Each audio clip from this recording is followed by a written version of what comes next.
What an amazing opportunity to spend time with Todd Browne, president of the Tom James Company. It is the world's largest custom clothier.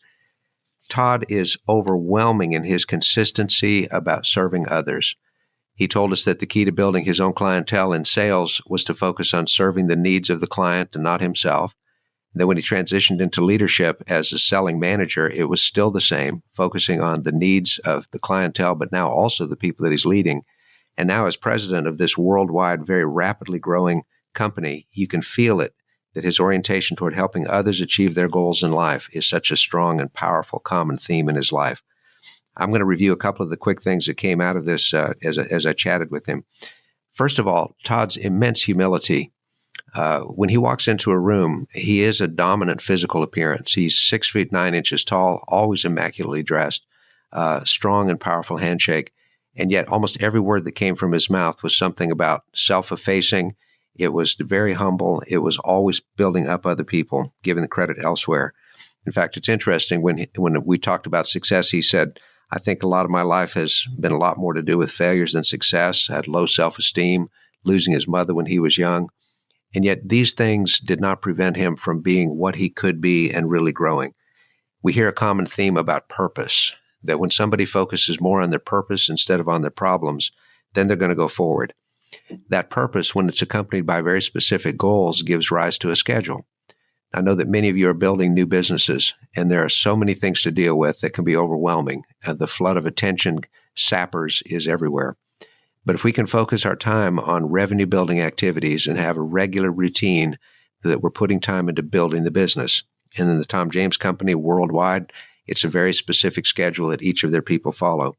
But interestingly, when I asked him about a typical day, he didn't say, well, the first thing we do is get on the phone and book appointments. He said the first thing we do is review our goals and our affirmations, both short-term and long-term. Again, the common theme of putting people's production always in the context of their purpose. He echoed something that we heard earlier from Professor Dacher Keltner in the Action Catalyst. The real power is not something that a leader takes. Power is given by those that are leading. It's a voluntary decision to give that. And Todd said the same thing, that we serve at the discretion of our clients. We serve at the discretion of our people. And as long as we help them and we do it with integrity and reliability, then we're going to be in great shape. Interestingly enough, the growth of the Tom James Company has happened because of Todd's personal involvement with that new group. Now, that's not something that he said is the reason for the growth, but I believe it is very instrumental. Recall that he said that he spends the first 4 hours of every new sales professional's training sharing with them the principles, the philosophy, the history, and the direction of the Tom James Company. He does this 10 times a year. And it'd be very easy for the head of a multinational, multi-million-dollar, rapidly growing organization to delegate that. But Todd's theme of coachability and learning from great people like Stephen Covey really influenced his behaviors. You see, Todd not only can quote success principles, but he listens and he learns and he practices them. So I would suggest to all of us that if we want new people in our organizations to really understand the principles and the values, we shouldn't delegate that. We should be the person that is getting that message across in a great way. Tremendous insight. Spencer Hayes influenced thousands and thousands of people, and very materially with Todd Browne, when he said, let's always focus on principles so that we can be a uniter and not a divider, so that we can be a giver and not a taker, that everything that we do in our business is shared, and that when the team wins, everybody wins, which is great. Todd has a very specific plan for making difficult decisions. He says the way many people make decisions is either selfishly, what's good for them, or they follow the path of least resistance, or they just avoid making it altogether. And we know that that's really not a solution. Instead, before making a tough decision, he asks the question, what are we trying to accomplish? Where are we headed as an organization, both long-term and this year? And how can we make decisions that will make that work for everybody in the organization? If it's the best thing for our people, then it will ultimately be the best thing for our company as well. So I thought that was just a phenomenal thing. Todd also said there is no such thing as a good emotional decision. In fact, we've all made emotional decisions. We look back and say, I know what I was feeling, but what was I thinking? But what he says is let's make principled decisions. And when we base them on a common set of principles, then it makes things go a little bit easier. Now, dealing with setbacks and roadblocks was an area that I was particularly inspired. He said, fundamentally, take an attitude of gratitude, because gratitude completely changes your perspective. And if we're intentional every day on the things that we look at, the things we think about, and the things that we affirm out loud, then it helps us deal with the setbacks and the obstacles. It's interesting. He said that a big part of their practice is to look ahead to what those obstacles are going to be. They know in advance typically what they are. In any business, it'll be competition, it'll be scarce resources, it can be disruptions. Todd didn't even touch on the fact that a major earthquake happened very near where their single largest woolen mill is in Chile some years ago, that they've had incidents of hurricanes affecting their shirting factories with floods. These things are difficult and in some cases could be perceived as insurmountable. But Todd says they anticipate ahead what's going to happen. We know these things are going to happen. And let's prepare ourselves for the emotional feelings while we're still in a rational state of mind. And he likens it very much to marriage and the whole phrase of "I ain't quitting." The quote, "Obstacles are what we see when we lose sight of our goals." So if we can keep track of the goals, then obstacles are just part of the way. It's stepping stones that can help us get there. Rebuilding confidence in people that may have lost it. He had 4 very specific principles there. First of all, remind people how good they are. They've just simply forgotten.